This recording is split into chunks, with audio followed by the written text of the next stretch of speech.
And demo by Paolo Longo. It's going to be on advanced EELS data acquisition using a direct electron detector. In particular, we're going to be using the K2 today. We're very lucky to have Paolo here with us today. Paolo is connecting with us through California. He is now the director of applications, I believe, for Ematech. And so we're lucky to get him to join. He is an expert with the K2 and with EELS collection. So if there are any questions that you can think of, don't hesitate to ask. We have the question and answer dialogue that you can write in questions. You can also raise your hand if you have one. I'd also draw your attention, just a little sales pitch here for CEMAS. We have a few talks coming up related to cryo next week that you can find on our events webpage on the cemas.osu.edu webpage. And we also are starting our Beyond the Scope session back up this Friday. So if any of you have joined that before, we broach different topics for a very short time and open it up to questions and answers, hopefully just having a broad suite of various topics. So that's enough by me. I don't want to take up Paolo's time. So we're going to start with a talk by Paolo, and then we'll switch to a live webinar demo on our image corrected Titan with the K2. So Paolo, please take it away. Thanks, Robert. First of all, I want to, do you guys hear me? Yeah. Okay. Yes, we can. Okay, perfect. So good morning or good afternoon to everyone. So I want to thank, first of all, I want to thank the organizer, Ohio State, for giving us the opportunity of giving this this seminar and like discussing about EELS and the latest instrumentation, and also about direct detection. So you can ask questions, like during my presentation. There's I believe there's like a chat panel, or there's also like a Q&A panel.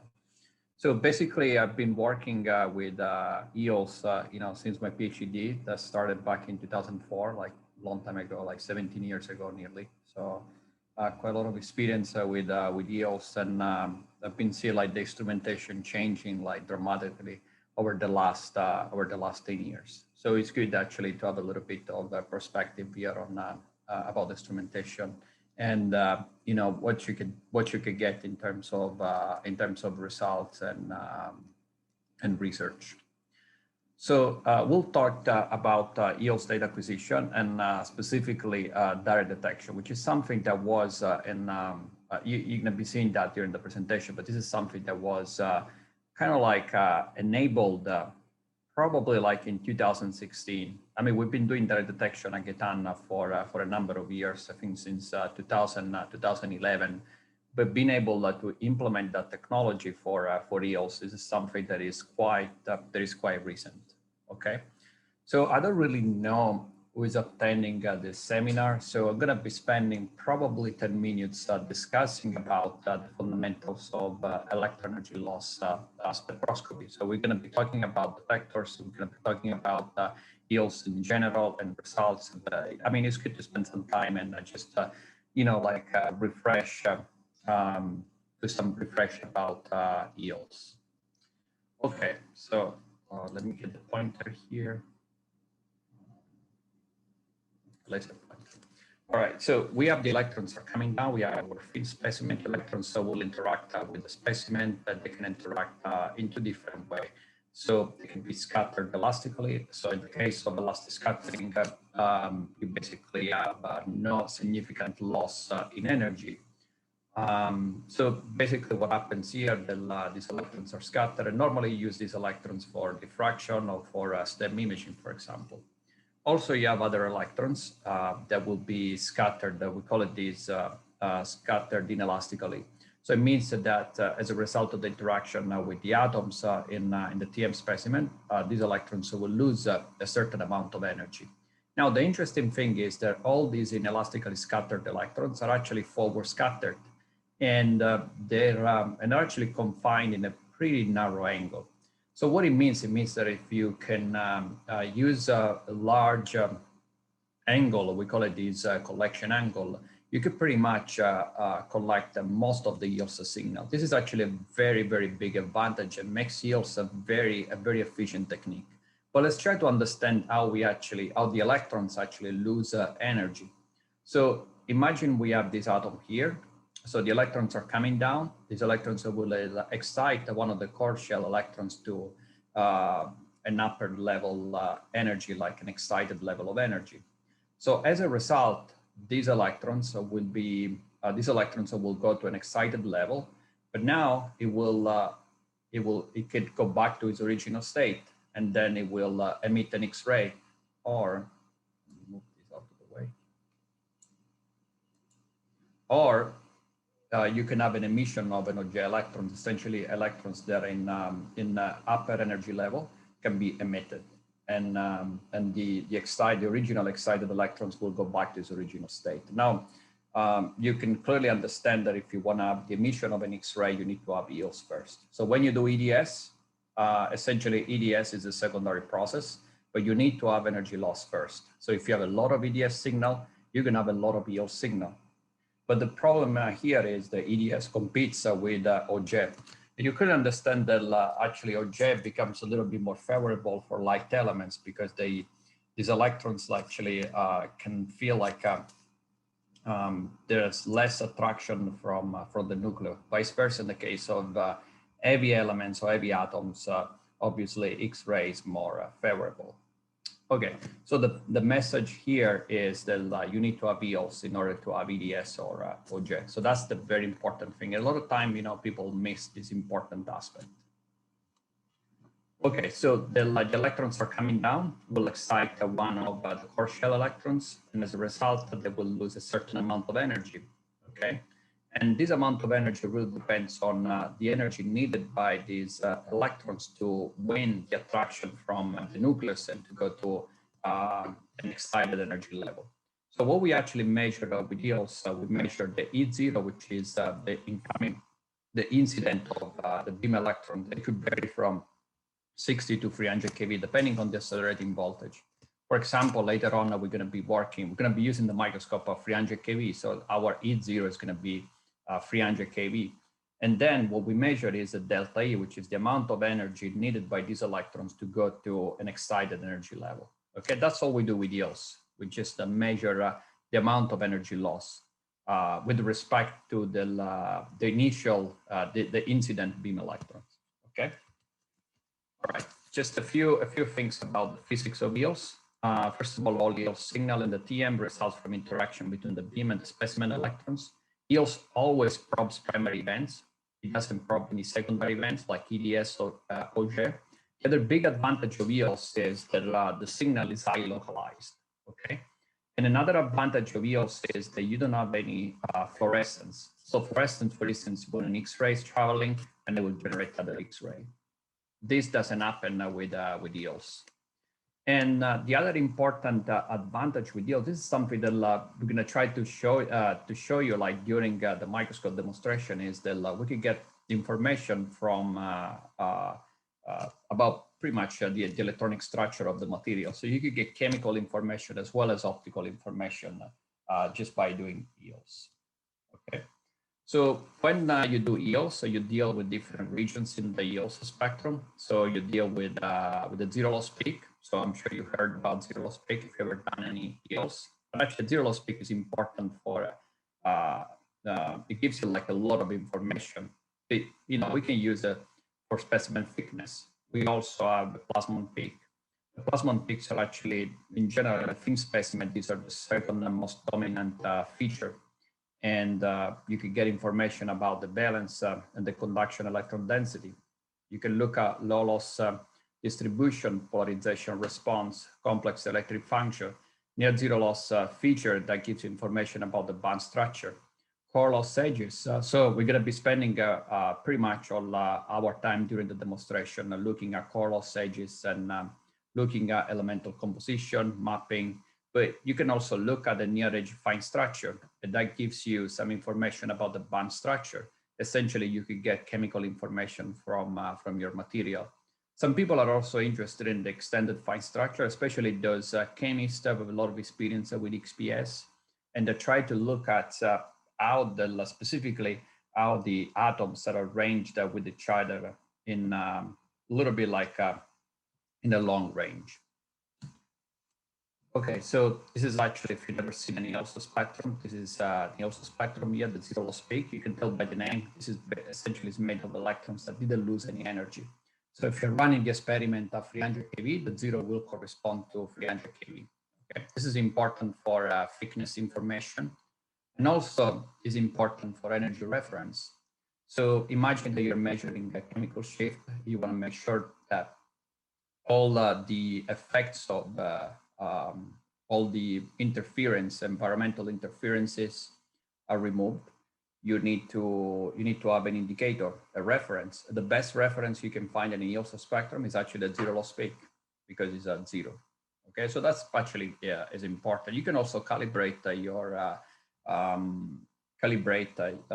you can also calibrate your zero loss peak, and actually find that you know, the zero loss peak, you can actually measure the beam current in this particular way.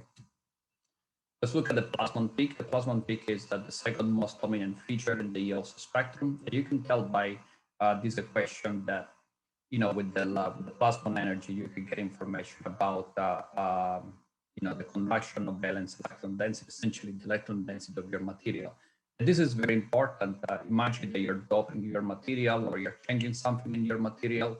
You're going to see some changes in the Plasmon peak. And with the Gatan software, we can actually measure the energy of the Plasmon energy automatically, like in the software. Let me show you a quick example of Plasmon energy. So here we have aluminum matrix.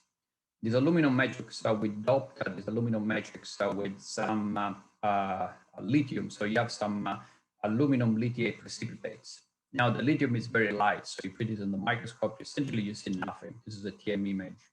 But if you look at the Plasmon peak, you'll see that in the case of aluminum lithiate, the Plasmon shift. So now you can say, okay, I want to take an image, but I'm going to be focusing on the aluminum lithiate Plasmon here. And all of a sudden, you could get an image that will show that, but the contrast is actually, you know, the contrast is actually tuned based on this aluminum lithiate. You could do this in a matter of seconds. Or you can also use the Plasmon to measure the temperature. This example was published in a science paper. It's actually an experiment that was done in a very basic microscope with a shock effect. The whole point of this experiment is that when you change the temperature, you actually have the material can expand. So when you expand, it might change the electron density of your material. As a result, you'll see a subtle change in the Plasmon peak position, which could be measured. And you don't need the crazy energy resolution, but you need a good quality of data to appreciate this small shift. And actually, as shown in this paper, they were able to measure the temperature, like you know, point by point. So they had pretty much like nanometer resolution, and at the same time they had the temperature resolution. So that was pretty nice experiment. Another example of how to use the Plasmon, if you're working on with organic material or polymers, imagine that you have a polyethylene, like in this case with polystyrene precipitates. Both of these material are made of exactly the same atoms, carbon and hydrogen. So you put this on the microscope, it's nothing. But you know, you want to be able to map or to image these polystyrene precipitates. So basically, you can look at these, we call it this interbond transition, because in the case of a polystyrene, carbon are double bonded, so they will form an interbond transition around 7 eV, which this is actually typical of sp2 hybridized carbon material. And now you can say, okay, I'm going to focus on this energy, and all of a sudden you get an image, and this image will show all these polystyrene particles. Precipitates. Actually, this is pretty good, and it was done in a matter of a second. You don't have any technique on the microscope that would be able to solve this problem. The only technique is actually EELS. Something that is a little bit more used in life science, you can also use EELS to boost the contrast. So this is actually the same material, but this sample was extracted by, this is actually, it's a sample from a person, like a real person. I don't think it's a living person, but this is actually a human patient. And this is actually coming from the occipital brain. So here, these people are interested in measuring or quantify the amount of mineralized material. So I think this guy had some Alzheimer, and he was probably like 85 or something years old. So you basically find a lot of mineralized materials on the capillary vessel. So long story short, you take a TM image here, and you can see some contrast. I mean, this sample was stained, so they added some metals in order to boost the contrast, okay? But if you decide to take an image using only the electrons that didn't lose any energy, okay, only the elastically scattered electrons, the contrast is now like dramatically boosted. This is also why a lot of people who work in cryo-electron microscopy, they always buy like the camera at the end of the filter, because they can do something called the zero loss filtered imaging. So essentially, they're only using the electrons that were elastically scattered. Something else that a lot of biological people do is called the pre-carbon imaging. So here, what you do, because you have carbon pretty much everywhere, and all you want to do is to actually remove the effect of the carbon in the image. So you do something called the pre-carbon image, where you take an image using the energy before the carbon K age. So that actually would kind of like isolate out all the contribution from the carbon. I'm sure you guys are interested in high energy resolution work, but you can always convert an optical spectrum to an EELS spectrum. It's very easy. So if you're looking at features in the near infrared, you should be able to see the same features in the EELS spectrum and vice versa. So here we're looking at surface plasmon. And you can see, if you look at this particle, we can see we have different surface plasmon in different positions. People are actually interested in mapping these different surface plasmon. And you can see that these were actually located in different positions of the material. So you have a response that is moving towards the near infrared, the one in the visible light here, the one in the UV light there. Core loss electrons, like I said, we're going to be spending, I would say 100% of the demonstration on core loss electrons. So you can see that actually this is I'm not saying it's a problem of EELS, but you see that all our interesting edges here, or the signal from the sample, is actually sitting on the background. This background is actually originated by the plasmon. Okay, so the bigger the plasmon is, the more background that you get. So all we have to do is to remove the background. But as you move towards high energy, the intensity decreases and decreases. Okay, so now we are focusing on these core loss electrons. You can tell by the name that these features were actually originated by excitations of the core loss electrons. So this is important for quantification. It's now fully automated in the Gatan software. You just have to type select the elements, and automatically the software will map the elements, the distribution, and will also give information about the composition. But there's something more that can be done. So, because when we excite these core shell electrons, these electrons, they don't go like anywhere. They just go to specific states, okay, or specific orbitals.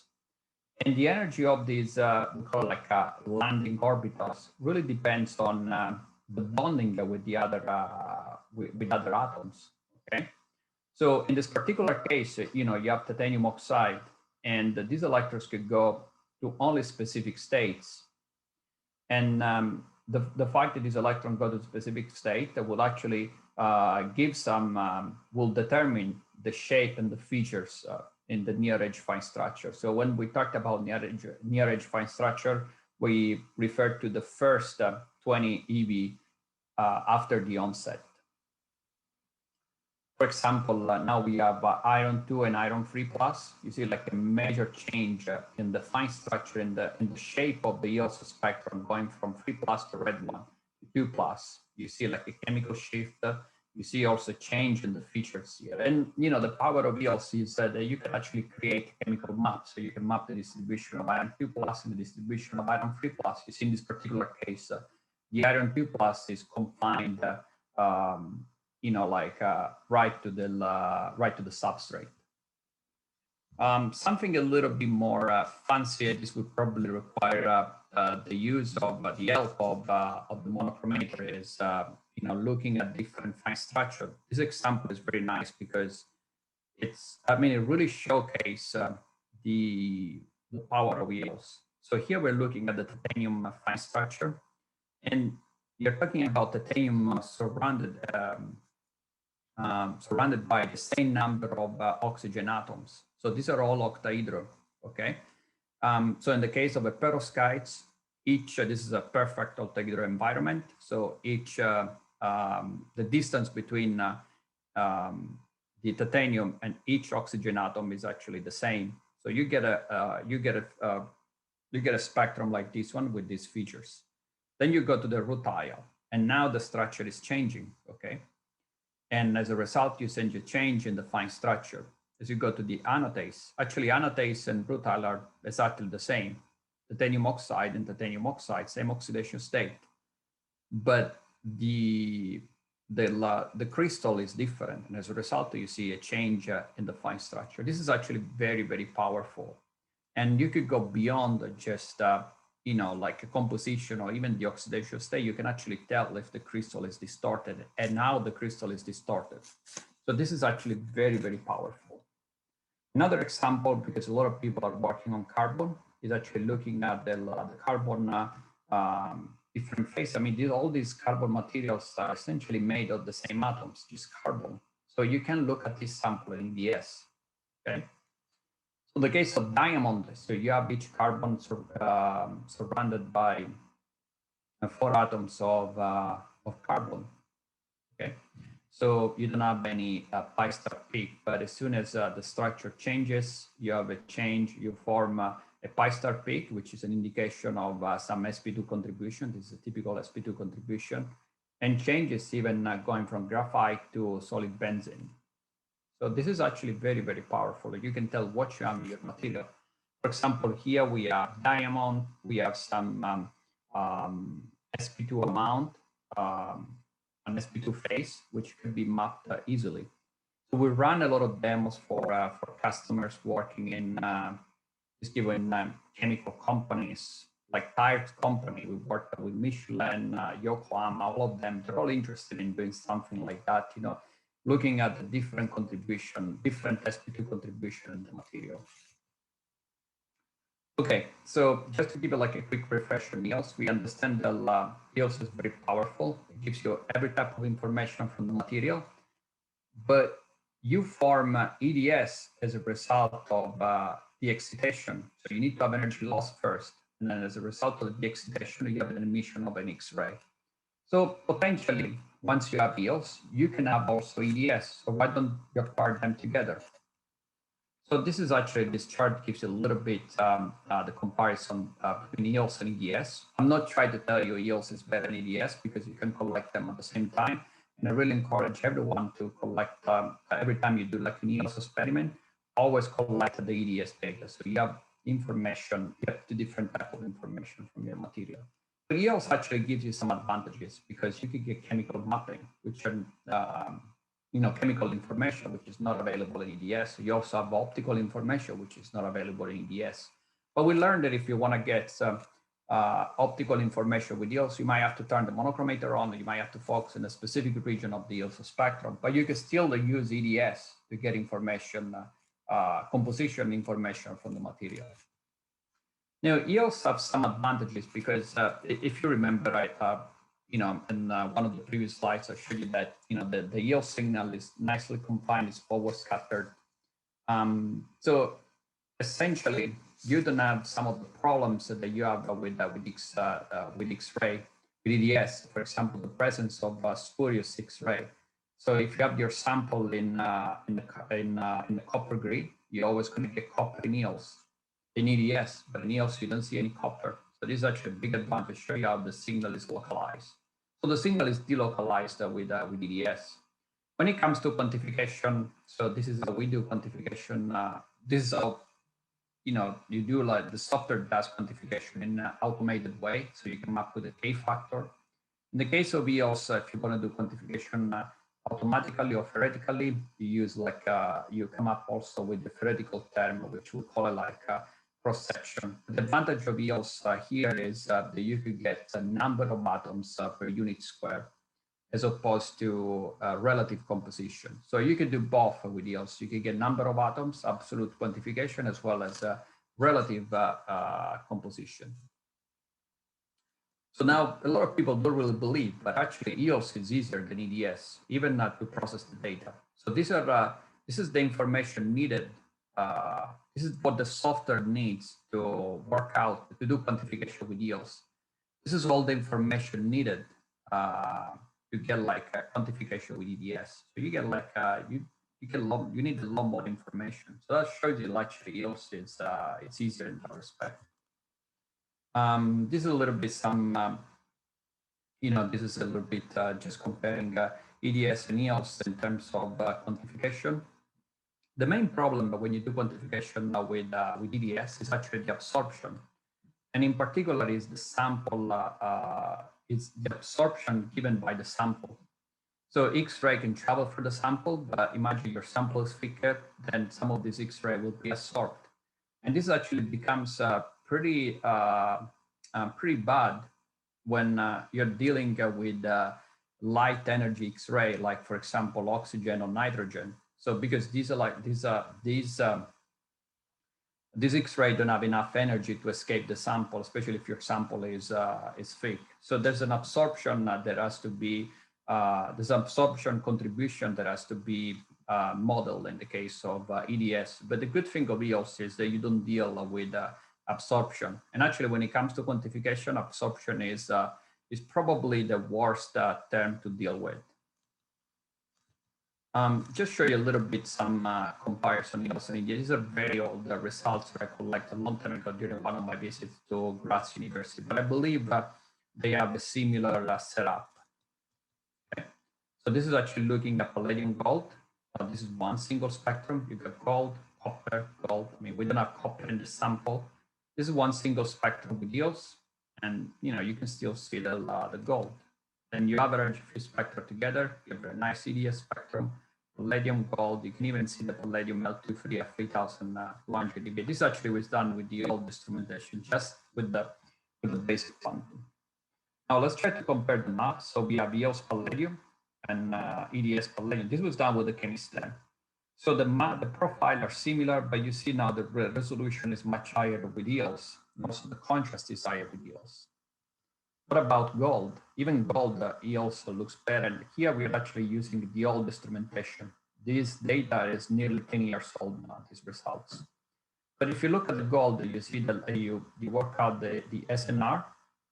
Essentially, it's like twice as good in the case of EELS. And this can be translated in the maps here. This is actually a very nice example because we have beam damage in the sample. This is a platinum carbide. This is the FIB deposited platinum carbide. There is a sign of damage, and basically you can see the marks here in EELS, where when you have damage, you basically have a reduction in carbon atoms in this particular case, but you don't see that in EDS. And even you see the diffusion of small diffusion of gold, which you can see in EELS, you don't see in EDS. So this was done with the ChemisTem. So you clearly now understand the power of EELS, even when you compare, like the best at the time EELS system with the ChemisTem. And actually, we improved a lot, the EELS detectors now. Okay. So now let's switch to the main topic of the presentation, which is detectors. Okay. All right. So what are the features of an ideal detector for TM? So first of all, you wanna be able to respond to every electron. This is called quantum efficiency. you want to know where the position of these electrons are. This is important for spatial resolution. And you don't want to have any response where the electrons are not present. This actually gives you contribution to a low noise. All these three terms that define the DQE. Okay, the DQE is essentially is the universal term that defines the universal characteristic that defines a detector. So detector quantum efficiency. So if the DQE is 1, your detector is ideal, and you are able to basically project the image without any degradation. Okay, so you guys are all microscopists, so and we all love electrons. Okay, so but why do we love electrons? Because there's a strong interaction with matter. So you can get a lot of information. These are obviously EELS example, but this is actually tells you like, you know, how you can push, you know, how you can push these, you know, the technique and get like, you know, like very, very important information. I mean, here you could tell even if you can even measure the high spin state and the low spin state with EELS. You can tell if the atom is bonded on this side or is bonded on the other side, just looking at the EELS spectrum. I mean, EELS is super powerful, but this is actually the result of the interaction of the electrons with matter. You guys love electrons, but also, I mean, we build, like Gatan, we build detectors. So I'm gonna say we hate electrons, but it's not easy to deal with electrons, especially when you try to build a detector. And again, the strong interaction with matter that we love because we get a lot of tons of information is actually a problem when we want to build a detector because you have to deal with elastic and elastic scattering. So all these elastic and inelastic scattering events, you love when you try to look at your material. All the same events are actually happening in the detector. So you have electrons struggling in the detector. You have stochastic signal generation. So these are all problems that you have to deal with. So I'm going to explore with you only the elastic scattering problems and how they affect the detector. I'm not going to get into the inelastic scattering events, but I'd be happy to talk about that. Okay, so elastic scattering. So this is actually a result of some Monte Carlo simulations. So you get the electrons, they travel through like a material, they scatter all over the place. They scatter in your sample, but they also scatter in the detector. But you know, we're trying to build a detector, so we gotta do something here. There are 4 different approaches to deal with elastic scattering. So one approach is to make the substrate less transmission, essentially to make your sensor like super thin, okay? This is actually the approach that we're using with the K2 and the K3. So imagine that we make our sensor, our material like very, very thin, okay? That's very, very thin. So you're already limiting the effect of elastic scattering. That's an important problem. And this is how we solve this problem with the K2 over the K3. So you make it like super thin.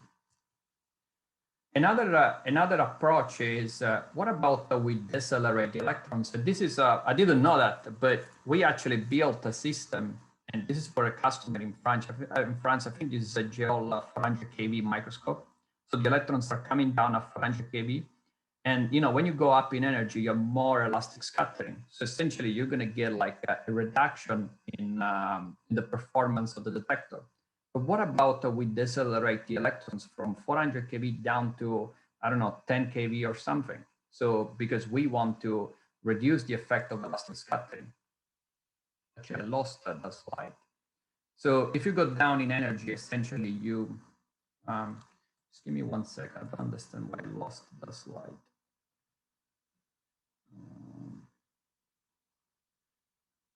Yeah, it looks like I lost the slide for some reason. Sorry. It was a slide that was showing all the different effect of accelerating voltage.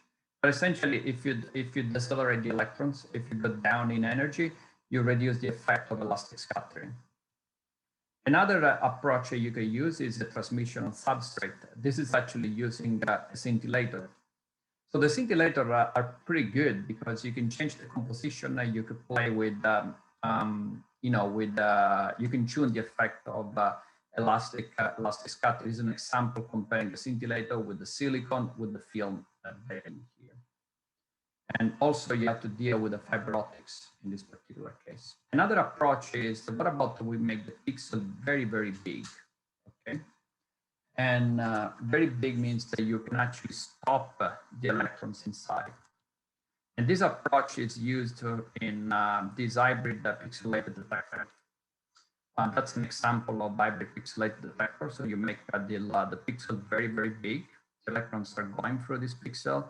They will create a certain response that can be measured. So you see like a variation in the potential here, and you can measure electron in this way. So yeah, basically the whole point of this is that you make the pixel very big, and then you process this electron right in the same pixel. So these pixels are big. So if you look, there's a lot of different detectors implement this technology. For example, many pixel pad, etc.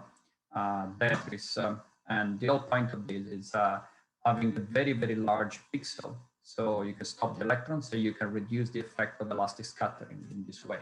So these electrons, these detectors work very well at low energy, because at low energy we have less elastic scattering. So actually we compare all the different approaches out there with elastic scattering. We're going to be talking about the K2 and K3. And the K2 and the K3 uses this approach, a very, very thin layer. The whole point of this is having the electrons going through completely the sensor. So they're not stopped in the sensor. In the case of the hybrid pixelated detector, the hybrid pixelated technology, the electrons are actually stopped inside the detector. So if you want to compare, the K2 and K3 technology is called the monolithic technology. And so you have a very thin layer, and all the computing is done outside the sensor. Okay, like in the case of the K2, are done in a box which is called like digitizer, and there's a processor. But everything is outside the actual camera. In the case of the hybrid technology, everything is done in the pixel. Each pixel has its own computer. Now there are pros and cons with the same technology. So, for example, you're not going to believe, but the technology implemented in the K2 and the K3, because we have a thin layer, and we want to make sure that the electrons are going through completely the sensor, is actually pretty radiation tolerant and can be read out very fast. The only drawback of this technology is that it requires a lot of computing power. Okay, so you need a very capable computer to be able to process the data at a very, very high speed. In the case of the hybrid technology, it actually works really well at low energy, because at low energy, the elastic scattering decreases. But this is also another problem, because you need to make the pixel very large. So if we compare, for example, the MPAD with the K2 and the K3, the MPAD, I think the pixel size is about 100 or 150 micron. In the case of the K2 or K3, it's about 5 micron. So now you can put even like 6,000 pixels on the K2, but in the case of the MPAD, you're limited down to 100 or 150 pixels, which is good for diffraction, but obviously it's not good for EELS, and it's not good for imaging. So this is actually the other problem. Now, one of the other problem of the hybrid technology is you all start with the assumption that you have to reduce the elastic scattering, because you want to make sure that the electrons is stopping inside this pixel and doesn't go in the other pixel. So you work much better low energy because elastic scattering decreases. This is a little bit to comparing the different technology. Now, let's now switch to, again, let's focus more on direct detection versus centered detection. So if you look at, because we're going to compare in both the technology during the microscope the demonstration. Now we have, in the case of traditional fiber coupled camera, so we have a scintillator. Scintillator is a material that converts electrons to light. So the electrons are coming down, interact with the scintillator, they're converted to light, and then this light is coupled through fiber optics to CCD or CMOS for readout. So you have quite a lot of scattering there. What about direct detection? So we know now the technology that is implemented in the K2 or the K3. So you expose the sensor, which is a CMOS in the case of K2 or K3, straight to the electrons. So everything is nicely confined. We know that the technology that is implemented in the K2 and the K3 is a thin layer, is a transparent thin layer. So you want the electrons to go through completely, okay? So this is actually, you see already like the advantage of using direct detection. So we got in the field back in 2011 with the K2. And so these are a little bit some specifications of the K2. In 2017, we released the K3. So we made this camera significantly faster.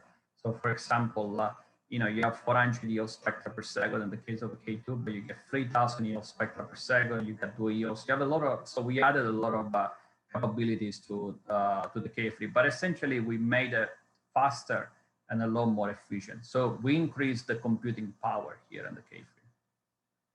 If you wonder why it's called K2, I could tell you later what the K2, why it's called K2.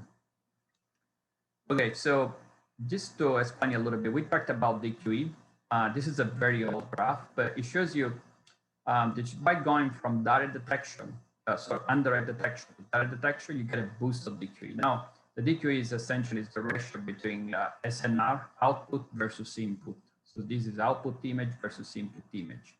If it's 1, your detector is ideal, it's not blurring the image. So you see like a boost of going from indirect detection to direct detection, but you get the measured boost when you do something called counting, okay? What is counting? So imagine that you have your detector here. This is your detector, the electron is striking here, it will generate a charge. This charge is spread over, it could be spread over neighboring pixel. But now what the K2 does, and now what the K3 does, the software is going to measure the center of gravity of each electron. So we'll tell most of the charge that this electrons is producing is actually confined in this pixel, like 75% in this particular case.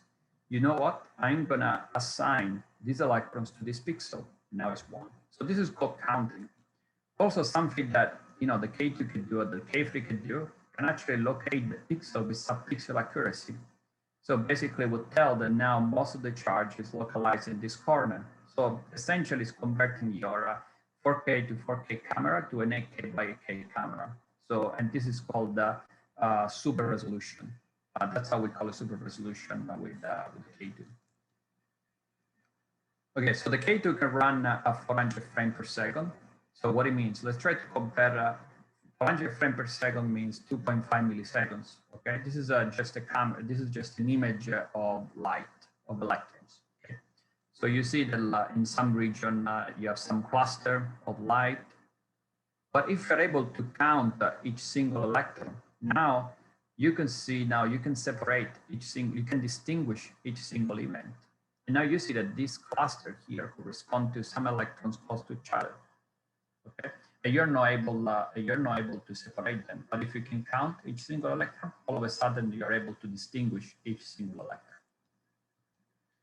Okay, so going from, this is some example, and you guys are aware that in 2017 the Nobel Prize was awarded to Cryo-EM, and this is one of the statements that came out is the final technical hurdle was overcome in 2013. This is actually when the K3, when the first results of the K2 were published.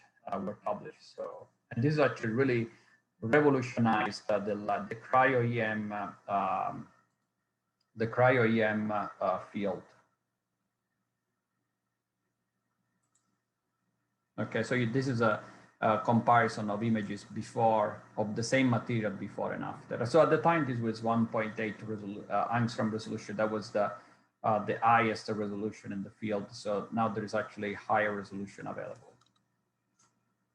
Okay, so the K3 will bring speed, which means higher efficiency. And the interesting thing is that actually these guys, UCSF, they put like the K3 under their regular TF20 microscope, the side entry holder, and they were able to resolve a structure below 3 angstrom resolution. So they were able to collect data that normally is collected using a dedicated cryo instrument with a material science instrument. And but, you know, like if you want to switch to material science, there's quite a lot of sampling. I know that you guys, or some of you, are actually interested in looking at MOF. So this MOF material metal organic framework, you have a metal surrounded by an organic structure. These samples are very, very beam sensitive, really difficult to work with. But if you apply the same, the same techniques that you use for, or the same strategy that you use to look at, the same approach that you use to look at, you know, like when you do like Cryo-EM, you might be able to resolve this structure. So this is something, this was the first attempt that was done at Houston, looking at a MOF material. So this is a ZIF with the zinc. So, you know, like as soon as you go up in magnification, you start destroying the sample. But if we went down in dose, losing like a dose of 4.1 electrons per angstrom square, and we acquired a series of images, we call this dose fractionation. Hopefully, I and Robert will be able to demonstrate what dose fractionation is.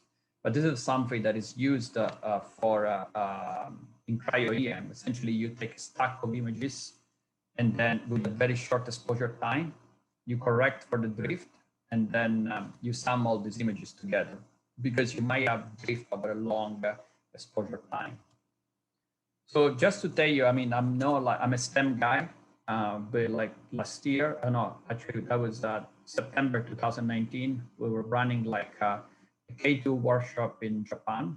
And for the first time, I was able to take this image of a MOF and you know, like maybe in a different, I'd be able to give you some advice on how to deal with MOF and how to take high resolution images in low dose conditions. But it was really easy. In a matter of 10 minutes after we inserted the sample, I was able to collect this image. This was done with the K2.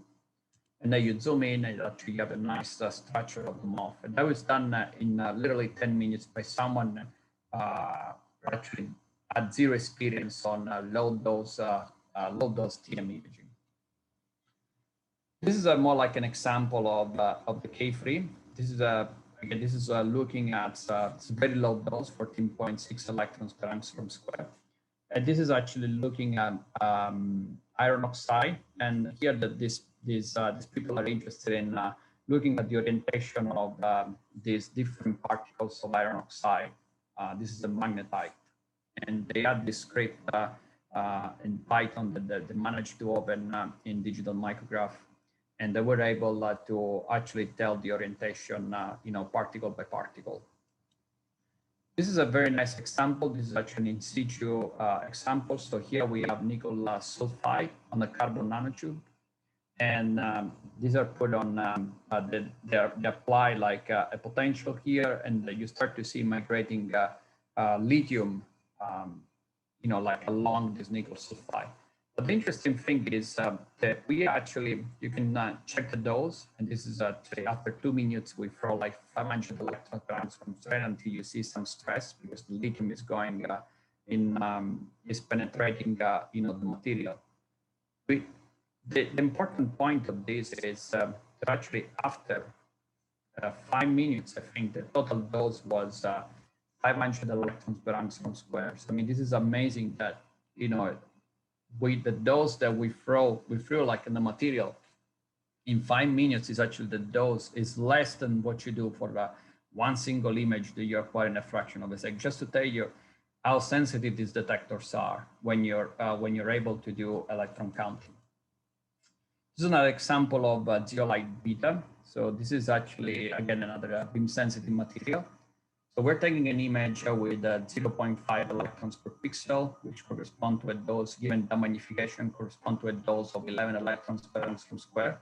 I mean, you get the information if you look at the FFT. The image looks a little bit noisy, so you might want to, you know, add more electrons there. So then, you know, you sum 4 frames, and then you sum 16 frames. The image looks pretty good. But what you do, I mean, you do something called dose fractionation. So if you don't apply any drift correction, you actually lose resolution. But if you are able to correct for the drift during the acquisition of the stack, then you're able to maintain the resolution. This is called dose fractionation, and the software does drift correction. Actually, in the case of K3, it does drift correction automatically, and it gives you like the final results. Okay, so let's switch to EELS spectroscopy now. Okay, the first system that we ever built for EELS spectroscopy with the K2 was at Drexel University. So here we retrofitted like a quantum, regular quantum with the K2. The system has 2 detectors, which can be interchanged. And it was installed on a very old microscope, the JOL 2100F. So this is how the software looks like. You're going to be seeing that in a microscope demonstration. You can use F10, EOS, you can switch one detector or the other one. Very easy to use. We'll do this in the microscope class. Okay, why you want to do electron counting with EELS? So when we measure the noise in EELS, the noise is the contribution of 4 in EELS is the contribution of 4 different terms. So one is the shot noise. Basically, the shot noise is given by number of electrons and essentially number of electrons. So you can control this with the exposure time with the pin current. The other one is the photon conversion noise, because you are converting electrons to photons. And when you do that, there might be a noise term in there. You might generate noise. Readout noise, which is the electronics, and then gain noise. So gain noise, and actually this is the biggest problem with EELS. So the gain noise is basically is given by, is proportional to the number of counts. So the more counts you have, the more gain noise you have. This is pretty bad. If you can manage to count each single electron, all of a sudden you're now limited by the shot noise. This is the important thing. This is why electron counting is very important. Let me show you a quick example. So here we have traces of nitrogen in titanium oxide. You still detect that with the direct detection, but if you can switch to direct detection, all of a sudden the signal to background ratio becomes much, much bigger. And now this edge is more visible. And the reason why it's more visible is because we are reducing the fixed pattern of noise. All the instrumental noise, I mean, all of this is actually a fixed pattern of noise. It doesn't matter how big, if you're looking at traces, it doesn't matter how big this term is, you will always be limited by the fixed pattern of noise. So you want to try to reduce that as much as possible. So that's a very good example. This is actually with a limited signal. In case you wonder how we take EELS data, because you think, oh, you know, like EELS data with the K2 or with the K3 direct detection, it would damage the sample. Actually, we have a pretty good dynamic range. And the reason why we have a dynamic range is because we spread the spectrum completely, like vertically. So we take advantage of all the pixels present in the camera. This example was done at Cornell with the K2. Because, you know, in the case of EELS, you're only looking at one dimension, which is the energy dimension. And you take a very nice spectrum also looking at the low loss. Energy resolution. This was done on a regular shock effect instrument. And all of a sudden with 2000 in the energy range, we get an energy resolution of 0.5 eV, which is much better than the indirect detection. So you see that. So you get a big gain in energy resolution, and the reason why you're getting a gain in energy resolution because you get a reduction in the point spread function. So what better energy resolution buys you? So now you're able to resolve. This is a STO. Now you're able to resolve the features in the titanium. L2-free, so you can tell this is titanium 4+, but you also have energy range to collect the strontium by energy. So you don't have enough energy resolution there. But the other interesting thing that you should pay attention on is the difference level of noise. So in the case of a strontium, you see this noise is actually pretty random because you're only limited by shock noise. But in the case of a strontium, is actually, in the case of the other detector, is actually pretty regular. This is actually an example of instrumental noise. So the noise must be, in an ideal system, the noise must be only random because you're only limited by shock noise. So what you do with the CCD, you go up in dispersion. Like when you go up in dispersion, you lose energy range. So we'll do this example, something similar later on. Now, so let's try to compare. Now we tell people that, you know, the K2 or the K3 will put your microscope in steroids, and that actually is true. So here we run a demo, and the customer ran a demo. Actually, Joe ran a demo using this setup. Is Quantum with the ARM. This is their best microscope, corrected, good energy resolution. Against this setup here, with it's kind of like for those of you who work with FEI instrument, it's like you're comparing the spectra, the Titan spectra with the Talos or with the TF20. Okay. But this sample was nanoparticles with different oxidation state. These are the results with a good microscope, and these are the results with a bad microscope. But we have much better results, much better maps. This is a manganese with different oxidation state. I think a manganese 3 and manganese 4. So we mapped in a much shorter time, a lot more structure, and actually the resolution is much better here. And it's better because my data is better. So these are the data collected with a system that doesn't have good energy resolution. But now we are having better energy resolution in the spectrum just because of the detector. Less noise, we can see this feature, which are totally gone there. You see a bump here, which you don't see there. So that tells you that the microscope doesn't give you anything. It's all about the detector. It's all about what you do with the electrons. These are some results from the installation in Graz, which is, it's very similar to your installation. So we look at this sample is the lanthanum barium ferrite. I just want you to pay attention on the quality of the results here. So these are actually the spectrum acquired with the K2, and this is the spectrum acquired with the regular CCD. So now the interesting thing you see in a nice plot, you see all this structure here. This is a fixed pattern on noise, instrumental noise. But we see this little peak. This little peak is a fluorine peak, which is not present in the other detector. So because you're dealing with traces, the customer and Gatan trainer didn't know that there was fluorine in the sample because the amount is so small that you need a good performance detector to see it. And even all this structure, these are all gain artifacts. So you see a boost in energy resolution. You see, like now I can see the pre-peak of oxygen. You don't see the pre-peak of oxygen with a standard technology. If you want to look at polymers, I think this data was published, but this is data we collected during my visit. That was right after the installation 2 years ago. So you take an area here. So we have polymer in different phases. So one is containing fluorine, the other one doesn't have fluorine. And you know, this is if you do indirect technology, you want to try to look at the nitrogen because, you know, there are traces of nitrogen. And I can actually see the nitrogen with direct detection. You see also boost in energy resolution, but because you're dealing with traces, so you have to remove the effect of instrumental noise. And you can map all these different phases here. So, I mean, at least my experience of people working on polymers, if they're interested in looking at traces. And you're looking at traces in the beam sensitive material. So having an efficient detector really makes a difference. This is another nice example looking at, this is a demo that I ran for a petrochemical company. This is a sample that was inside the reactor. So you have cluster of platinum and ruthenium and aluminum, extremely beam sensitive material. Sample was inside the reactor, so there's carbon in there. First, I was interested in mapping the carbon. But actually, we went beyond that. First of all, with a regular microscope, like an uncorrected microscope, we were able to do atomic EELS, but this was done in extremely low dose condition. And we found that the carbon around the platinum carbide is actually graphitic. The customer didn't know that. So actually, this spectrum is what helped the customer.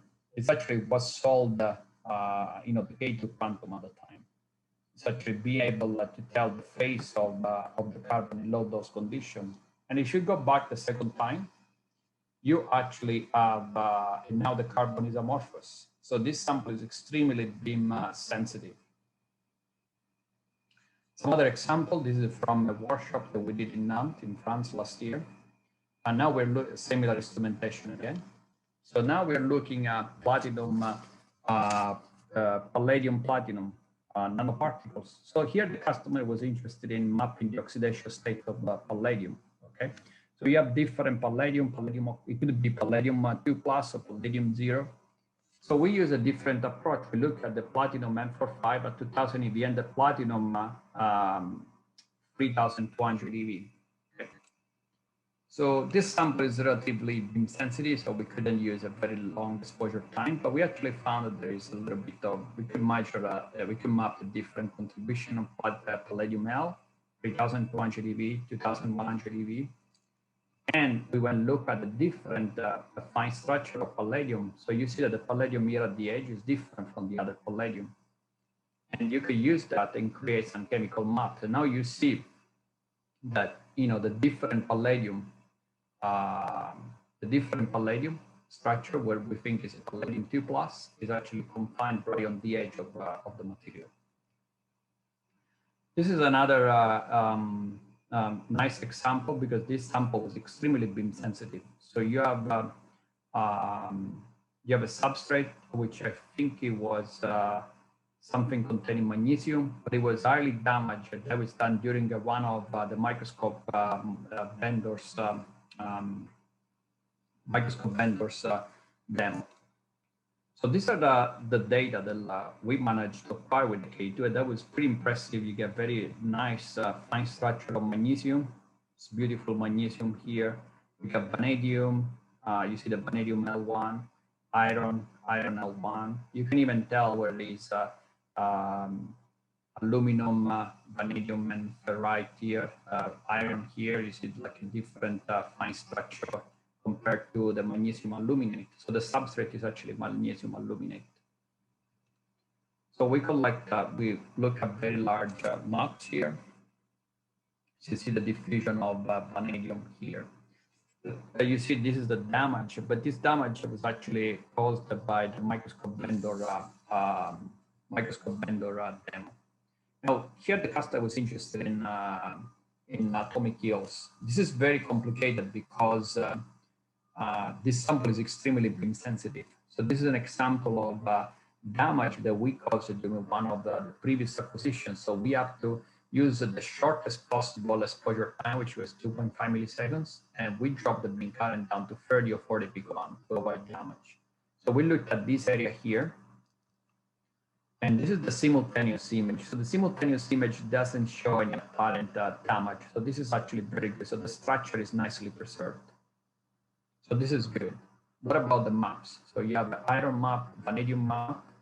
You could put them together. You could. This was done all in 2 hours after we inserted the sample. So the customer was actually, I mean, the people were. This was done during the workshop. They were quite impressed. But you could tell that now the vanadium is sitting in between 2 iron atoms, and you could see that everywhere in the material without any apparent damage. So what about we look at high energy edges? So we did STO, lanthanum, manganese, nickel, lithiate. So we looked at the very high energy edges, and actually looking at the lanthanum at 5,500 EV. And this is the simultaneous image. It shows some atomic contribution, atomic resolution. Okay, so this is the lanthanum L map. You see the L map is 5,400 EV. You see the lanthanum L3, lanthanum L2. These are extremely high energy. But the interesting thing, this is down to atomic level. And this is the titanium K at 4,800 EV, down to the atomic K. You see also some structure in the spectrum. And you put everything together, you see like the lattice structure in the titanium. This was done using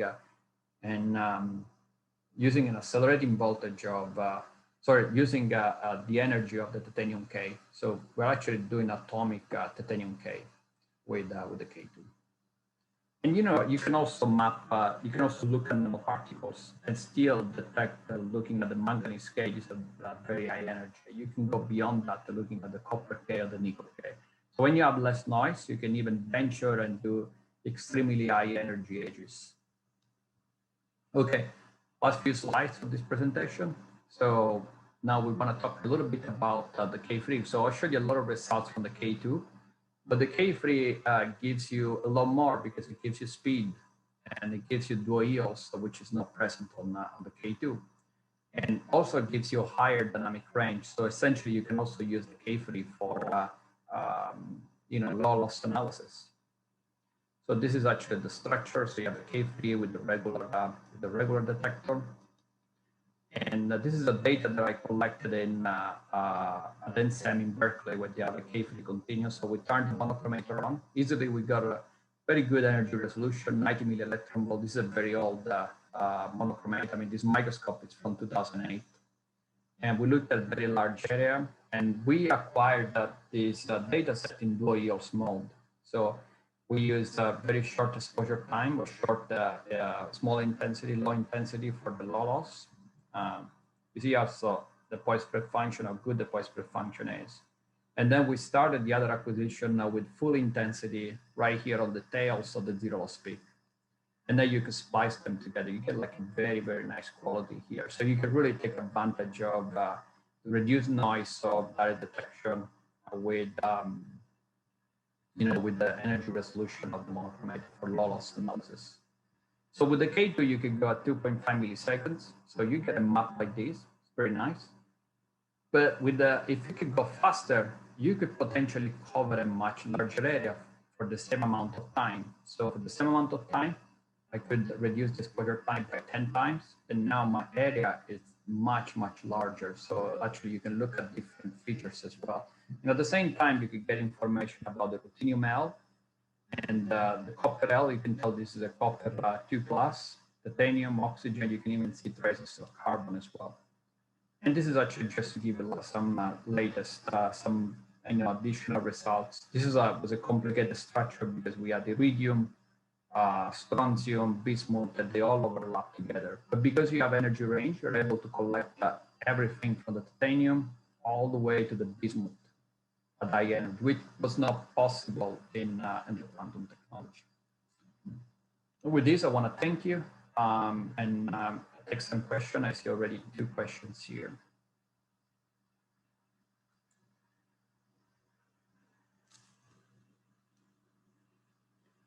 So the first question is for the polymer example, what would the approximate fluence have been?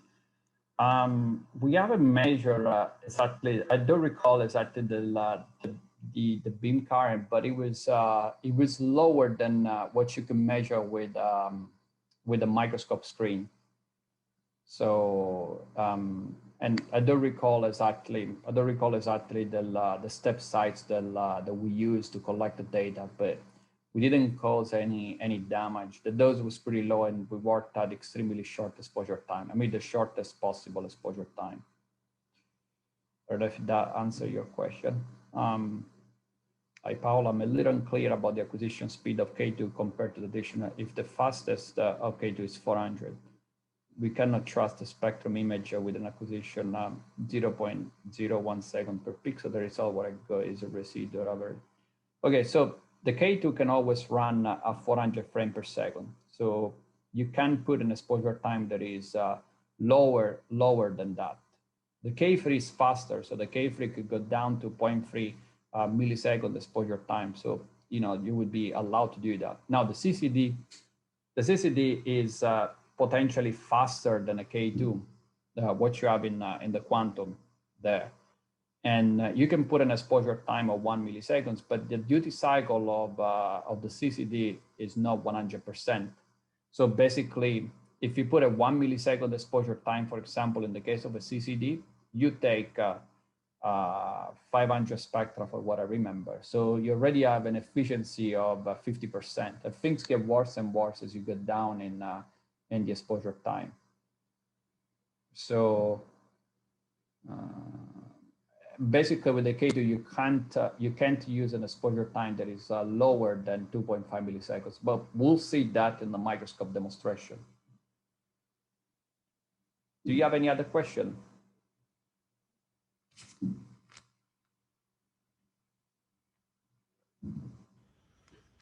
Do you want to take a 5-minute break, Paolo, and then we'll switch, or?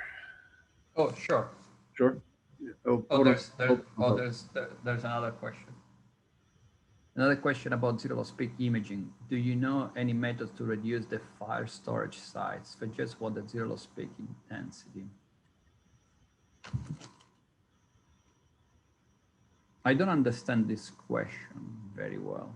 If he's collecting a spectrum image, most likely, of just the zero loss or the low loss region. Okay. And it's a large file size, I guess. Is that right, Bean? And you want to reduce the file size when you have a spectrum image of the zero loss? Oh yeah, there's a way that you could do that. So when you collect the spectrum imaging on a box, on an area, on a 2D area, your spectrum imaging is going to be a three-dimensional spectrum imaging where the two dimensions are X and Y, and the third dimension is the energy. So if you want to reduce the file because you're only interested in the intensity of the zero loss peak, what you can do, you can bin after the acquisition, you can bin on the energy axis, or you can also bin via software before. I can show you how to do it like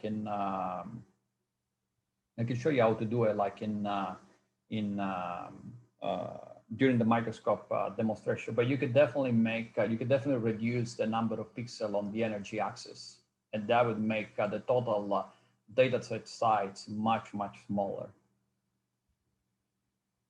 Is there a preferred minimum count rate per pixel on the K2 edge? Is there any disadvantage to full vertical spread on the camera, very low counts? Yeah, I guess that's the same question that Robert asked me yesterday. To be honest, I don't see any, because in the case of a K2, actually, let me go back.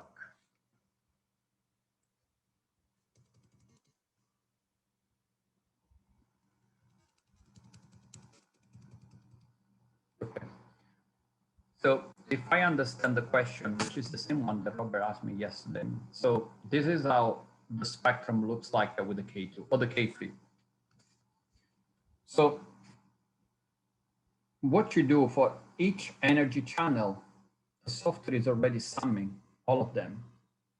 So if you've been via software or you've been, I mean, it's always summed, because in the case of you're reading out these at the same time. So binning is not going to make any difference at all on the vertical axis. It would make a difference on the energy axis, but not on the vertical axis. Paolo, I think maybe to add something to the question, then if you have a very low current, so in this case, working with polymers or MOFs, where you have very low a number of electrons, when you spread that over this entire camera, you may have single electron or one or two electrons sitting in the detector. So I think the idea is if you compress that distance down, you physically will have more electrons, which will help increase the signal to noise. Does that make sense? Well, I mean, the electron, you're not coming up with, you're not increasing the number of electrons. But you're reducing the area that the number of electrons you have is spread over. And because you have such a low finite number of electrons. Yeah, but still. Okay, okay. I'm just asking. I need for clarification on that. Yeah. I mean, you're still reading out each energy channel.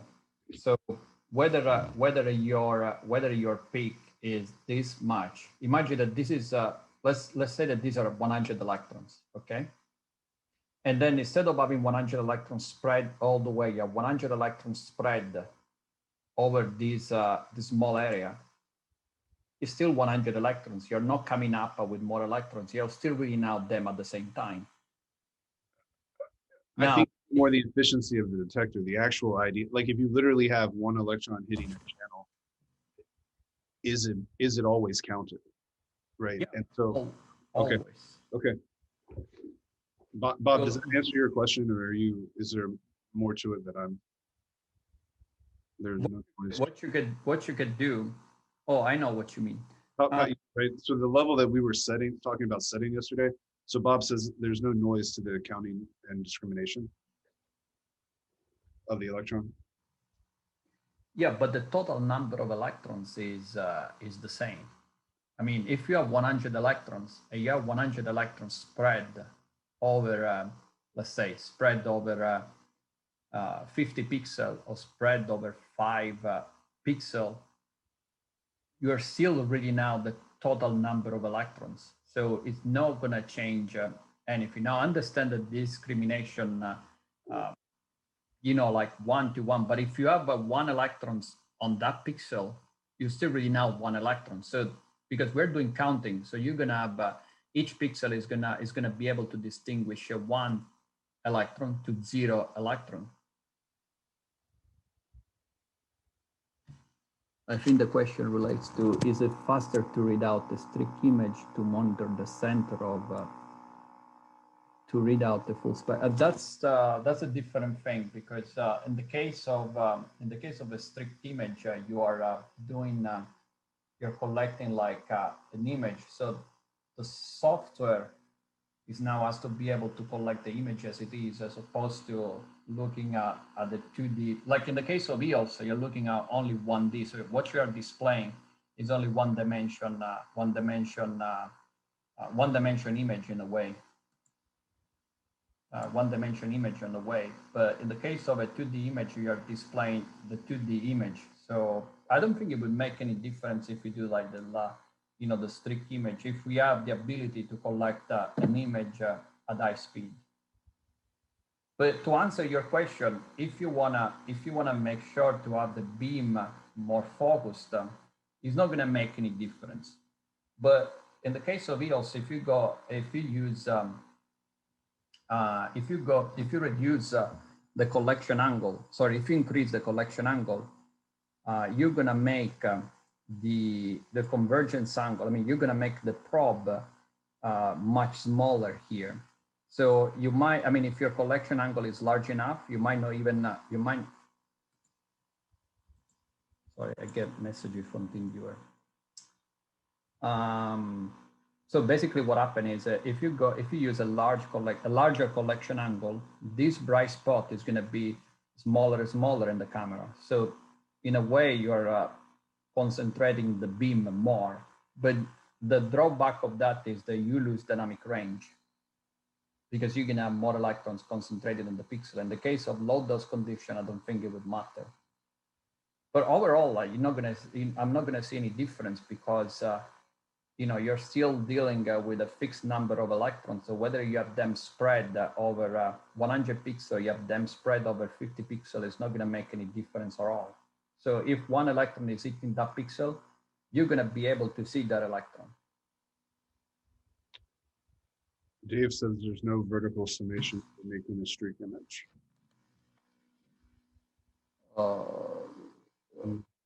I gotta think more about the streak image with the K2.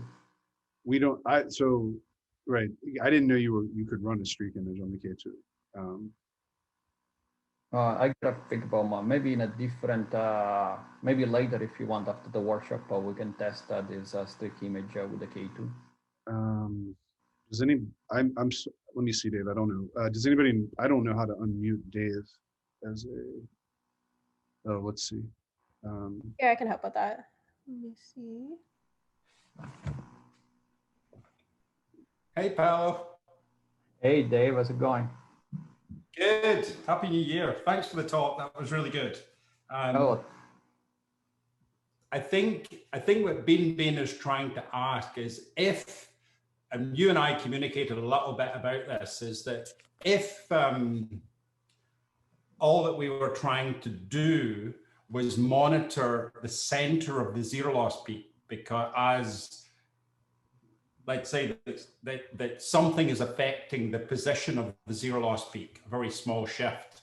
And so if we were to run it as a streak image, then if something passed under the position, so the beam's not scanning, we got a beam at a fixed position, but something passes under the beam that shifts the center of the zero loss peak, and we were monitoring it with a streak image, what would effectively be the shortest possible time that would be between the readouts in the streak image? Does that Oh, make sense? yeah, that's a little bit different from the original question. So Yeah. in terms of those efficiencies, it's not going to change anything. Whether No. you know you have the electrons spread over 100 peaks. In this other case that like you're mentioning now, yes, of course, you know, the faster you could go, the better.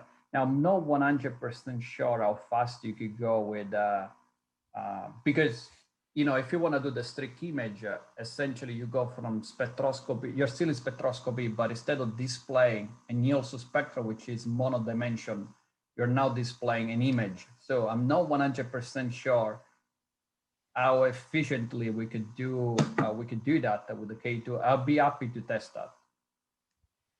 Okay. So, but Great. that's more like a matter of how fast we can collect the image, because all of a sudden you're going from one dimension, which we don't have any problem with that, to two-dimensional, which is even though you're actually displaying the same thing, but the software automatically will convert that from a 2D to 1D image in a way. I mean, the spectrum in the end is a 1D image, but I'll be happy to test that with you. I'm not 100% sure how fast we could do that.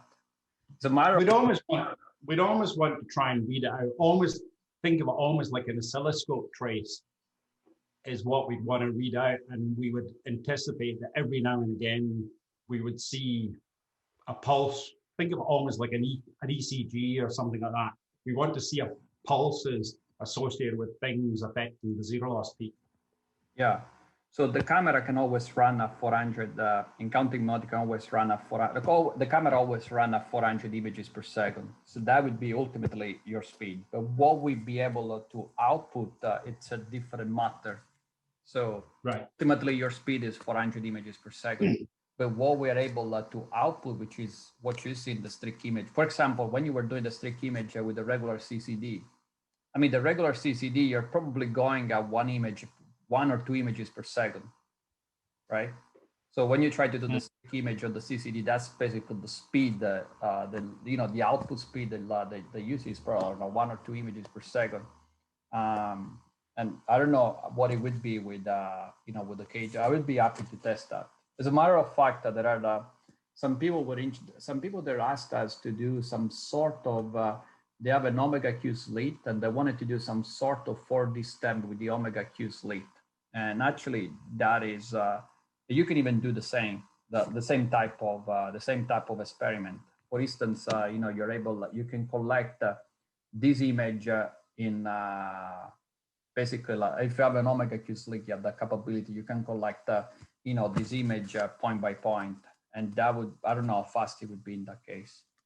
But I think that the speed would be the same. I'll be happy to test. I mean, this is something that I know that we had some discussion via emails, but I never really had the chance to test. And actually, we could have tested with Robert yesterday and today. I mean, we could do that later. Okay, thank you. Yeah, thanks to you. So Paolo, there's one other question from Babu, which is asking to comment on measuring the radial distribution function with EELS. But I think we're going to show an example of the extended fine structure, right, for the titanium. So yeah, so probably talk about that during the demo. Yeah, there's to be honest, I mean, I've been at Gatan for 10 years, and only 1 or 2 times, we have some people interested in looking at the extended fine structure. And these are in general, like people work with, they have some XPS data, they're looking at the material with XPS data, mostly like chemists, and they want to see if there are similar features in EELS. So it's like I said, like in my career at Gatan, which is now like 10 years, I counter only 1 or 2 cases like that. So it's not really common. Probably like they would be able to tell you a lot more about this extended fine structure than me. I don't have like great experience on that. Okay. Last call for now for any questions.